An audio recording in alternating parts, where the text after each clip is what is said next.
3 orang beradu di satu kawasan. Mereka tidak mendirikan salat berjamaah, kata Nabi SAW. Yang ini boleh jadi mereka salat, tapi salat bersendirian. Mereka dah bertiga, boleh salat berjamaah, tidak salat berjamaah, kata Nabi SAW. Istahwadha alaihim syaitan. Mereka ketiga-tiganya telah dikuasai oleh syaitan, walaupun mereka ibadah.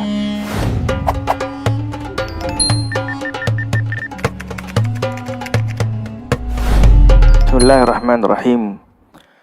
Assalamualaikum warahmatullahi ta'ala wabarakatuh. Alhamdulillah wassalatu wassalamu ala sayyidina wa habibina wa syafi'ina rasulillah Sayyidina Muhammad ibn Abdullah wa ala alihi wa sahbihi man walah wa la hawla wa la quwwata illa billahil aliyyil azim.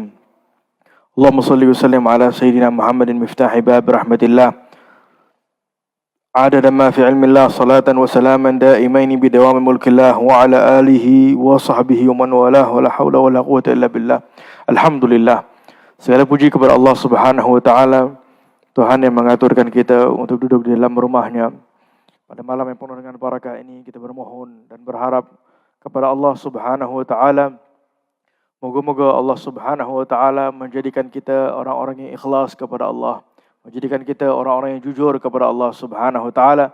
Berkat kita duduk di dalam masjid Al-Ikhlas, moga-moga dikurniakan kita Al-Ikhlas kepada Allah Subhanahu wa taala dalam segala perbuatan kita, dalam segala amalan kita, sehingga segala amalan kita diterima oleh Allah Subhanahu wa taala. Di dalam hadis baginda Rasulullah sallallahu alaihi wasallam menyebutkan bahawa sesungguhnya manusia itu perlu untuk melakukan amalan yang ikhlas. Innallaha la yataqabbal, Allah tidak akan terima sebuah amalan kecuali kana ikhlas mukhlisan, ikhlas karena Allah Subhanahu wa taala, inginkan keridhaan Allah Subhanahu wa taala. Agama kita berdiri di dalam keadaan keikhlasan yang ada pada hati-hati orang-orang yang jujur kepada Allah. Selagi mana ada hati orang yang ikhlas kepada Allah, selagi itu Allah akan selamatkan kita. Selagi itu Allah akan jaga kita. Selagi itu Allah Subhanahu wa taala akan lindungi kita. Dengan itu Nabi sallallahu alaihi wa ala alihi wa sahbihi wa baraka wasallam memberitahu dalam sebuah hadis yang sahih, innama tansurun, kata baginda Rasulullah, sesungguhnya kalian mendapat kemenangan, kalian mendapat penjagaan, kalian mendapat perlindungan adalah bidu'afaikum, kata Nabi SAW, adalah disebabkan kewujudannya orang-orang yang lemah di antara kalian. Orang-orang bida'watihim wa salatihim, kata Nabi, kerana doa mereka, kerana salat mereka. Orang-orang seumpama ini, kata baginda Rasulullah SAW, wa ikhlasihim, dan kerana keikhlasan mereka. Orang-orang yang tidak dipandang oleh manusia. Orang-orang yang mungkin kita pandang hina, tetapi mereka mempunyai kedudukan di sisi Allah Subhanahu wa taala. Mereka mempunyai keikhlasan di dalam hati. Mereka mempunyai kejujuran di dalam hati kepada Allah Subhanahu wa taala. Sehingga dalam hadis Nabi sallallahu alaihi wa ala alihi wa baraka wasallam, rubba ash'ath aghbar, boleh jadi seorang yang boleh jadi bajunya tak terurus, pakaiannya tak terurus, rambutnya tak terurus, madfu'un bil abwab, dihalau daripada pintu. Kalau ada majlis tak akan diundang, akan dipanggil orang-orang yang mungkin hebat-hebat sahaja. Nampak dia ni macam miskin, tak berpakaian, tak betul dan sebagainya, dihalau. Akan tetapi lau agsama 'ala Allahi la abarrah. Akan tetapi mereka kalau angkat tangan dan berdoa kepada Allah Subhanahu wa taala, nescaya Allah akan kabulkan doa mereka. Nabi sallallahu alaihi wasallam awal-awalnya duduk dengan siapa? Dengan duafa, orang-orang yang nampak lemah, Bilal bin Rabah dan sebagainya, sehingga datang orang-orang kufar Quraisy yang besar-besar ini, yang kaya dan sebagainya, berkata, Muhammad, kau pergilah jauh-jauh daripada orang-orang lemah ni semua. Orang-orang tak ada kedudukan ni semua, kau duduk dengan dia orang ni buat apa? Kalau kau jauh daripada mereka, nescaya kami akan mendekati kamu. Kami akan dengar apa yang kau nak cakap. Tapi engkau duk pilih orang-orang yang lemah, nampak hina di sisi masyarakat, di sisi manusia itu. Turun firman Allah Subhanahu wa taala, wasbir nafsaka ma'al ladzina yad'una rabbahum. Bersabar wahai Muhammad, tetap engkau duduk dengan orang-orang yang inginkan Allah Subhanahu wa taala. Inginkan keridhaan Allah Subhanahu wa taala. Pagi dan malam inginkan harapan mereka hanya Allah Subhanahu wa taala. Yad'una rabbahum bil ghadaah wal 'ashi yuriduna wajhah wa la ta'du 'ainaka 'anhum. Jangan berpaling daripada mereka. Turid, apa yang kau inginkan wahai manusia, jika berpaling daripada orang-orang yang inginkan Allah, inginkan Rasulullah sallallahu alaihi wasallam, Wala ta'du 'ainaka 'anhum turidu zinatal hayatid dunya. Karena inginkan kemewahan dunia, manusia syok, rasa seronok duduk dengan orang kaya, duduk dengan orang yang mempunyai wang dan harta, duduk dengan orang yang mempunyai kedudukan dan sebagainya, mereka rasa seronok. Tetapi nak duduk di dalam majlis ilmu lah, ini orang ketinggalan zaman. Ini zaman dahulu punya. Buat apa kita nak duduk, nak rasa hebat dengan majlis ilmu, majlis zikir. Sedangkan majlis zikir, majlis ilmu, Nabi SAW keluar daripada rumah berkata, aku nak duduk di dalam majlis ini. Karena apa? Majlis ini majlis yang dibanggakan oleh Allah Subhanahu Wa Taala. Aku melihat Allah sedang bangga kepada hamba, bangga terhadap hamba-hambanya yang duduk dalam majlis zikir di hadapan para malaikat Allah Subhanahu Wa Taala. Wala ta'du 'ainaka 'anhum turidu zinatal hayatid dunya wala tuti' man aghfalna qalbahu 'an dzikrina. Jangan kau pula taat kepada orang-orang apabila dah tak inginkan Allah, tak inginkan Rasulullah, tak ingin untuk mendekatkan diri kepada Allah, Allah yang lalaikan dia. Bukan dia lagi dah lalai, kerana dia dah tak mahu kepada Allah, Allah lalaikan hati dia. Kata Allah Subhanahu Wa Taala, "Wala tuti' man aghfalna qalbahu 'an dzikrina." Orang-orang yang hina ni, orang-orang yang dah lalai ni, kami dah lalaikan mereka, jangan kau taat kepada mereka. Jangan engkau ikut mereka. Jangan engkau duk kejar mereka. Wattaba'a hawah wa kana amruhu furuta. Mereka ini adalah orang-orang yang suka mengikuti hawa nafsu saja. Nak memenuhi hawa nafsunya. Mengumpul harta untuk nak puaskan nafsu. Mengumpul itu untuk puaskan nafsu. Wal'iyadzubillah. Keadaan mereka sia-sia, kata Allah Subhanahu Wa Taala. Maka dengan itu hadirin dan hadirat yang dirahmati oleh Allah Subhanahu Wa Taala, beruntung kita apabila kita dapat berkumpul kerana Allah. Apabila kita dapat berzikir kerana Allah, apabila kita dapat bersalawat kepada Rasulullah sallallahu alaihi wa ala alihi wasallam, yang merupakan semua itu adalah merupakan sesuatu yang akan mendorong hati kita untuk ikhlas kepada Allah. Yang akan mendorong hati kita untuk jujur kepada Allah Subhanahu Wa Taala. Apabila kita tidak duduk dengan orang yang ikhlas, daripada mana akan datang keikhlasan? Apabila kita tidak duduk dengan orang-orang yang jujur, daripada mana akan datang kejujuran? Jika kita tidak duduk dengan orang-orang yang mempunyai sifat-sifat yang mulia, tidak akan mengalir sifat-sifat yang mulia kepada kita. Apatah lagi jika kita duduk dengan orang-orang yang lalai, kita duduk dengan orang-orang yang tidak mempunyai apa-apa kedudukan di sisi Allah Subhanahu Wa Taala, hatta daripada buku sekalipun belum tentu akan mengalir sifat-sifat yang mulia kepada diri kita. Perlunya duduk dengan manusia. Dengan itu dalam firman Allah Subhanahu Wa Taala, Allah memberitahu kepada seluruh manusia, Ya ayyuhan nas, inna khalaqnakum min dzakarin wa untha. Wahai manusia, kami ciptakan kamu, laki dan perempuan. Wa ja'alnakum syu'uban wa qabaila lita'arafu. Berbilang kaum, berbilang bangsa. Untuk apa? Untuk saling mengenal. Manusia nak mengenal. Nak mengenal orang kaya, nak mengenal si fulan, nak mengenal si itu, nak mengenal si ini. Masing-masing nak dikenal. Semua ada berkaitan dengan mengenal. Allah dah beritahu dah. Wahai manusia, kami cipta memang saling nak berkenalan. Salah satu bisnes paling besar sekarang, syarikat-syarikat online dilakukan apa? Untuk mengenal. Untuk saling mengenal, Facebook lah dan sebagainya. Untuk saling nak mengenal, nak mencari tahu. Nak busybody dan sebagainya. Tetapi di akhir ayat Allah Subhanahu Wa Taala memberitahu. Tujuan kita saling mengenal. Tujuan kita nak saling mengenal, nak mengetahui satu sama lain. Tujuannya untuk apa? Inna akramakum indallahi atqakum. Kata Allah Subhanahu Wa Taala, kita boleh bangga berapa banyak kawan kita ada. Tetapi orang yang paling mulia di sisi Allah adalah orang yang paling bertakwa, kata Allah Subhanahu Wa Taala.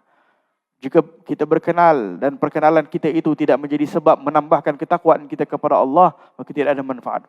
Tak perlu kita nak bangga berapa banyak ribu kawan kita ada, teman kita ada dan sebagainya. Satu kawan yang menjadi sebab meningkatkan ketakwaan kita kepada Allah lebih mulia daripada 1000 kawan. Lebih mulia daripada 100,000 kawan.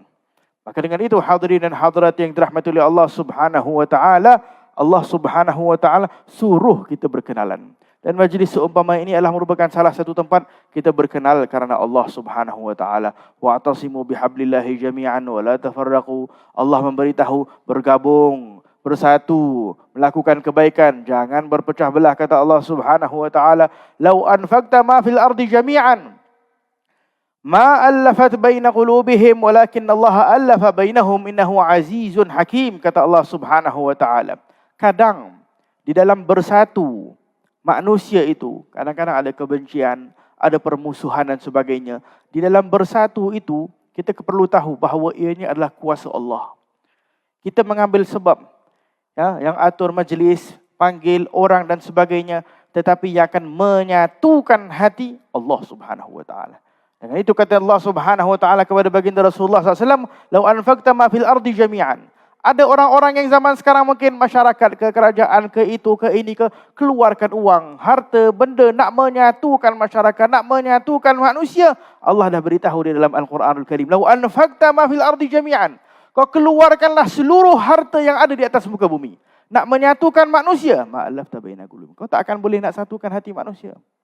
Engkau tak akan boleh, kata Allah Subhanahu wa taala. Walakin nallaha allafa bainahum. Akan tetapi yang menyatukan hati manusia Allah Subhanahu wa taala. Melalui siapa? Perantaranya adalah Nabi Muhammad sallallahu alaihi wa ala alihi wa sahbihi wa baraka wasallam. Maka dengan itu Nabi sallallahu alaihi wasallam mengajak kepada kita untuk kita bersatu, baik dalam keluarga kita. Sebagai keluarga, adik-beradik kita, adakah kita bersatu di jalan Allah Subhanahu wa taala? Adakah hati kita saling benci ataupun saling sayang kerana Allah? Tidak ada sifat dendam di dalam hati kita. Bermakna kita mengikuti jejak langkah Rasulullah sallallahu alaihi wasallam. Sesama jiran kita, sesama teman kita, sesama kawasan kita, sesama masyarakat kita, sesama orang-orang yang kita kenal, adakah kita punya muamalat baik sesama mereka? 120 tahun lebih kaum Khazraj, kaum Aus wal Khazraj bermusuhan lebih daripada 120 tahun. Tak boleh nak berdamai. Segala macam jenis peringatan tak boleh nak berdamai. Harta keluar tak boleh nak berdamai. Yang mendamaikan mereka siapa? Nabi Muhammad sallallahu alaihi wa ala alihi wasallam. Nabi Muhammad yang mendamaikan mereka sehingga Nabi SAW mengingatkan lagi kepada mereka. Dahulu kalian miskin. Fa aghnakumullahu bi. Boleh saja Nabi SAW berkata, Allah mengkayakan kalian. Allah menyatukan kalian. Dulu kalian ni semua bermusuhan, Allah dah satukan kalian. Kalian dulu miskin, Allah dah berikan kekayaan kepada kalian. Kalian dahulu sesat, Allah dah beri hidayah kepada kalian. Tetapi Nabi tak kata begitu. Kata Nabi sallallahu alaihi wasallam, fa aghnakumullahu bi. Allah kayakan kalian kerana aku, kata Nabi sallallahu alaihi wasallam. Fa hadakumullahu bi. Allah memberikan kalian hidayah disebabkan aku, kata Nabi sallallahu alaihi wasallam. Allah menyatukan kalian. Bi, kata Nabi SAW, melalui aku, disebabkan aku kalian bersatu, kata Nabi Muhammad sallallahu alaihi wa ala alihi wasallam, menunjukkan dan mengajarkan kepada kita pada setiap zaman dan hingga akhir zaman, jalan untuk nak menyatukan manusia, nak menyatukan hati keluarga ke masyarakat ke teman ke adik-beradik ke sebagainya adalah Nabi Muhammad sallallahu alaihi wasallam. Tanpa melalui jalan Nabi Muhammad sallallahu alaihi wasallam, bermakna usaha kita itu hanya luaran sahaja.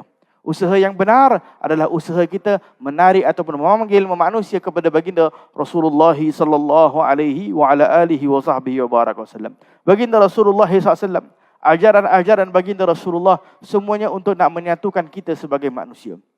Nabi sallallahu alaihi wasallam menyebutkan hatta di dalam ibadah pun, sehingga orang perlu mempunyai ilmu apabila nak memanggil manusia kepada Allah Subhanahu wa taala. Kata Nabi SAW, "Ma min thalatha fi qaryah wala badu la tuqam fihim as-salah illa qad istahwadha alaihim asy-syaitan fa'alayka bil jamaah." Kata Nabi SAW, 3 orang berada di satu kawasan. Mereka tidak mendirikan salat berjamaah, kata Nabi SAW. Yang ini boleh jadi mereka salat tapi salat bersendirian. Mereka dah bertiga, boleh salat berjamaah. Tidak salat berjamaah, kata Nabi SAW, istahwadha alaihim syaitan. Mereka ketiga-tiganya telah dikuasai oleh syaitan. Subhanallah. Nah, kita nampak zaman sekarang. Boleh jadi ada surau-surau manakah? Boleh saja kita salat berjamaah. Tetapi mungkin seorang merasai dirinya lebih berilmu ke, seorang tak faham agama ke, seorang itu ke, masing-masing salat sendiri-sendiri. Boleh saja dia solat berjamaah. Boleh saja di kawasan dia solat berjamaah. Hatta di dalam rumah pun kadang boleh jadi dia boleh solat berjamaah. Tetapi dia solat bersendirian. Kata Nabi, mereka ini dikuasai oleh syaitan. Walaupun mereka ibadah. Dengan itu dalam hadis Nabi SAW menyebutkan, Yadullah ma'al jamaah. Allah, kuasa, tenaga, kekuatan daripada Allah Subhanahu Wa Taala akan Allah beri apabila adanya jamaah. Apabila berjamaah akan diberikan kekuatan daripada Allah Subhanahu wa taala. Begitu banyak kekuatan yang akan diberikan oleh Allah Subhanahu wa taala sehingga para ulama berkata bahawa apabila seseorang itu berada di dalam keadaan nak melakukan dosa dan maksiat. 1 orang mungkin mudah syaitan nak ganggu. 2 orang mungkin pun sedang. Tetapi kalau dah 3 orang ke atas, khalas. dah menjadi sukar nak melakukan kemaksiatan dan dosa. Dan menjadi sukar kalau kita nak melakukan dosa dan maasi. Maka dengan itu hadirin dan hadirat yang dirahmati oleh Allah, cari jamaah-jamaah yang mengingatkan kita kepada Allah Subhanahu Wa Taala. Duduk dengan mereka kerana tempat mereka, keadaan mereka, kawasan mereka akan menarik hati kita kepada Allah Subhanahu Wa Taala. Hatta di dalam perkara luaran pun. Datang suatu ketika seseorang kepada Rasulullah sallallahu alaihi wasallam, "Ya Rasulullah, inna na'kul wa najma'." Ini perkara luaran. Kata seseorang kepada Rasulullah, "Ya Rasulullah, kami ini makan tak kenyang." Kata Rasulullah. Kami ini makan tak kenyang, kata mereka kepada Rasulullah. Kata Nabi SAW, "Faqala fala'allakum ta'kulun mutafarriqin." Boleh jadi kalian makan bersendirian kot. Sendiri-sendiri, kata Nabi SAW. Naam, kata mereka. Kata Rasulullah SAW, "Fajtami'u ala ta'amikum." Berkumpullah di dalam saat engkau makan bersama-sama. "Wadhkuru ismallah alaih yubarik lakum fi." Berkumpul, makan sekali, baca bismillah, Allah berkati. Makanan yang untuk dua orang cukup untuk 3 orang. Makanan 3 orang cukup untuk 4 orang. Makanan 4 orang cukup untuk 8 orang. Itu kata hadis Nabi sallallahu alaihi wa ala alihi wa sahbihi wa baraka wasallam. Maka dengan itu hadirin dan hadirat yang dirahmati oleh Allah Subhanahu wa taala, zaman sekarang ini adalah merupakan zaman fitnah, ingin menarik kita untuk keluar daripada jamaah. Makan sendiri-sendiri, pikir diri sendiri. Yang penting di kehidupan aku. Ini bukan ajaran baginda Rasulullah sallallahu alaihi wasallam. Ajaran baginda Rasulullah kena sentiasa fikir tentang orang lain. Tidak dinamakan orang yang beriman. Dia tidur di dalam keadaan dia kenyang, jirannya berada di dalam keadaan lapar. Ini bukan orang beriman, kata baginda Rasulullah sallallahu alaihi wasallam. Khairun nas, sebaik-baik manusia, anfa'uhum linnas, yang paling banyak memberikan manfaat kepada orang lain. Maka dengan itu hadirin dan hadirat yang dirahmati oleh Allah, kita mampu memberi manfaat kepada orang lain. Kita mampu menolong orang lain. Kita mampu untuk membantu orang lain. Akan tetapi persoalannya, setiap kali kita bantu, setiap kali kita berikan manfaat kepada orang lain, persoalannya kepada kita, adakah kita ikhlas ataupun tidak. Kalau kita tak ikhlas, maka rugilah hadirin dan hadirat. Orang kafir pun mungkin buat juga charity, bantu sana, bantu sini dan sebagainya. Tetapi apa yang akan mereka dapat di sisi Allah? Tak dapat apa-apa, kosong. Mereka akan dapat dunia mungkin, tetapi akhirat tak dapat apa-apa. Karena apa? Mereka lakukan karena apa?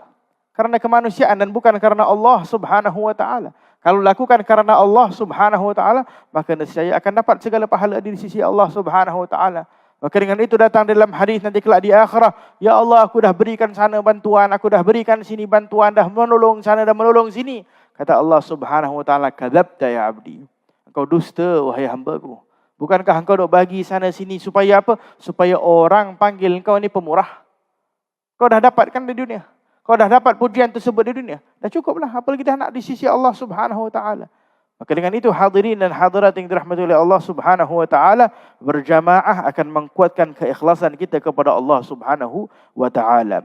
Maka dengan itu, apa sahaja kita boleh melakukan berjamaah, kita lakukan berjamaah. Di dalam rumah perlu salat berjamaah. Kalau tak mampu, kalau ada, hatta orang-orang salihin dahulu berkata, kalau boleh lelaki dianjurkan solat berjamaah di masjid. Taib nanti isterinya solat bersendirian. Taib kalau dia ada semangat waktu balik, dia solat sekali lagi dengan isteri dia. I'adah, ulang. Orang-orang salihin dahulu kadang qada balik solat. Tak tahu adakah solat kita dahulu ada yang diterima ataupun tak terima, boleh diulang. Al-Habib Muhammad bin Abdullah Al-Haddar, guru kepada guru kami, beliau qada solatnya daripada awal baligh, daripada awal hatta dilahirkan. Daripada kecil sampai besar diulang. Setiap kali dia solat ditambahkan lagi qada'nya. Karena kita tak tahu adakah solat kita diterima, ada waktu yang mungkin jadi kita punya taharah tak betul ke, mungkin kita terlupa dah ambil wuduk ke dan sebagainya, tetapi kita dah cover balik dah. Solat-solat kita dah cover balik dah. Maka dengan itu hadirin dan hadirat yang dirahmati oleh Allah, salah satu perkara yang akan mendorong kita untuk menjadi orang-orang yang ikhlas adalah usaha untuk berjamaah. Kan itu Nabi SAW menyebutkan barang siapa salat berjamaah 40 yauman, 40 hari. Istiqamah berjamaah 40 hari mendapat takbiratul ihram, Allah akan menyelamatkan dia daripada api neraka. Dan yang kedua, Allah akan keluarkan sifat munafik daripada hatinya. Allah akan keluarkan sifat munafik daripada hatinya. Maka dengan itu kadang-kadang kita tak tahu kita ikhlas tak ikhlas, usaha berjamaah. Usaha salat berjamaah setiap hari.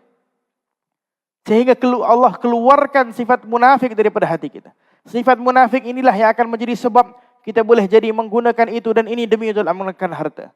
Gunakan itu dan ini demi untuk inginkan kuasa. Gunakan itu dan ini inginkan sesuatu yang tidak akan mendapat apa-apa keridhaan Allah Subhanahu wa taala.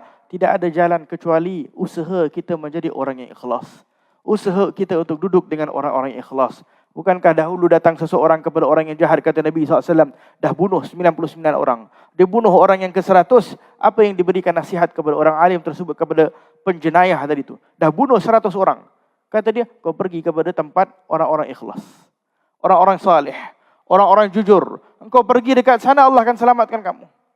Di dalam perjalanan pergi dia meninggal, dia masuk ke dalam syurga Allah, ditalik oleh malaikat rahmah karena niatnya nak duduk dengan orang-orang yang salih. Niatnya nak duduk dengan orang-orang yang ikhlas. Niatnya nak duduk dengan orang-orang yang jujur. Apatah lagi kalau duduk dengan orang yang jujur. Persoalan kepada kita, selama mana kita dah duduk dengan orang-orang yang ikhlas, orang-orang yang jujur, orang yang mengingatkan kita kepada Allah Subhanahu wa taala, adakah bertambah keikhlasan kita kepada Allah Subhanahu wa taala atau tidak? Apabila bertambah, maka kita akan semangat, tidak hanya apabila dipuji oleh manusia. Orang munafik akan melakukan amalan apabila dipuji. Dan apabila tidak dipuji, maka dia tidak akan melakukan amalan. Yura'unan nas wa la yadhkurunallaha illa qalila. Mereka tak berzikir kepada Allah kecuali sedikit. Mereka suka nak menunjuk-nunjuk saja. Aku melakukan ini, aku melakukan itu. Depan manusia dia tunjukkan dia salat, dia bersedekah. Dekat belakang hatta boleh jadi salat Jumaat pun dia tak salat. Salat subuh pun dia tak salat. Entah qiyamul lail sudah tak payah cakap lah, lebih jauh lagi. Al-Quranul Karim, mungkin bulan Ramadan mungkin dia tunjuk sedikit, dia bagi-bagi Quran kepada orang ke, dia buka sedikit ke dan sebagainya. Akan tetapi subhanallah, wala Al-Quran, wala salah dan sebagainya. Maka dengan itu hadirin dan hadirat yang dirahmati oleh Allah Subhanahu wa taala, perkara yang pertama yang akan mendorong kita untuk keikhlasan adalah ke arah sentiasa duduk berjamaah. Peringatan yang kedua yang ingin saya sampaikan kepada diri saya dan juga hadirin dan hadirat yang dirahmati oleh Allah Subhanahu wa taala, salah satu amalan yang dibiasakan dilakukan oleh orang-orang salihin sebelum kita, yaitu al-wara'. Sifat al-wara' adalah merupakan salah satu sifat yang ada pada orang-orang salihin. Bahkan di tariqat ahlillah, orang-orang salihin, orang-orang yang daripada para ulama salihin, daripada madrasah Hadramut, mereka membina jalan mereka menuju kepada Allah. Salah satu rukun di dalam menuju jalan kepada Allah Subhanahu wa taala adalah al-wara'. Apakah maksud al-wara'? Dalam sebuah hadis Nabi SAW menyebutkan, innal halal bayyin wal haram bayyin. Perkara yang halal ni sebetulnya dah jelas, dan perkara yang haram juga sudah jelas. Wa bainahuma mushtabihat, wa bainahuma umurun mushtabihat. Di antara perkara yang halal dan perkara yang haram ada perkara yang dinamakan syubhah. La ya'lamahunna kathirun minan nas. Banyak manusia tak tahu, susah nak predik benda ni. Di antara kedua ni, faman ittaqa syubhat faqad istabra'a li dinihi wa 'irdihi. Tapi barang siapa yang menjaga dirinya, menjauhkan dirinya daripada perkara yang meragukan, syubhat ni perkara yang meragukan, maka dia telah menyelamatkan agamanya, menyelamatkan dirinya. Wa man waqa'a fi syubhat, barang siapa yang membiasakan diri terjatuh di dalam perkara yang syubhah, perkara yang meragukan, waqa'a fil haram. Ada dua makna di sini, dia akan jatuh di dalam perkara yang haram ataupun akan ditarik sampai kepada perkara-perkara yang haram. Karra'i yar'a haulal hima, seperti pengembala kambing yang sedang mengembala kambingnya di tempat dilarang, kawasan dah dilarang dekat, dia pun duk jaga kambingnya. Yushiku ayyuqa fi, boleh jadi terlepas kambing tersebut masuk ke dalam tempat yang dilarang. Dah pergi kat dekat tempat yang dilarang, masuk kepada tempat yang dilarang. Ala wa inna kullu malik likulli malikin hima, ala wa inna himallah maharimuh. Sesungguhnya bagi setiap raja itu ada tempat yang menjadi suatu tempat yang perkara yang diharamkan untuk pergi di kawasan tersebut. Kawasan yang bahaya untuk kita duduk dekat kawasan tersebut. Yang kawasan bahaya di sisi Allah adalah perkara yang haram. Perkara yang haram adalah kawasan yang bahaya. Maka dengan itu jangan diberitahu oleh ulama, apabila kita melakukan dosa, kecil ke besar ke, segala dosa itu besar di sisi Allah Subhanahu wa taala. Kerana di dalam dosa itu adanya kemurkaan Allah Subhanahu wa taala. Orang yang akan melakukan dosa selalunya adalah orang yang tidak wara'. Orang yang wara' adalah orang yang berhati-hati, orang yang berjaga-jaga. Orang yang berjaga-jaga, orang yang berhati-hati. Dan wara' ini hadirin dan hadirat bukan sahaja terletak pada makanan. Kadang orang fikir wara' ini hanya bab makanan. Yang betul, makanan ni salah satu penting. Kita pergi ke dalam tempat restoran mana kita tanya, halal ke tak halal, benda tu kita kena tanya. Hatta banyak kali kita cek dan sebagainya, bahagian daripada ibadah yang besar yang kita lakukan. Iaitu wara' yang ada pada diri kita. Kalau kita tak peduli entah ada minuman itu dan sebagainya, entah haram masuk dan sebagainya, kata ulama salihin, kalau dia tak peduli apa yang masuk ke dalam badannya, maka Allah pun tak peduli nak campak dia ke dalam neraka mana.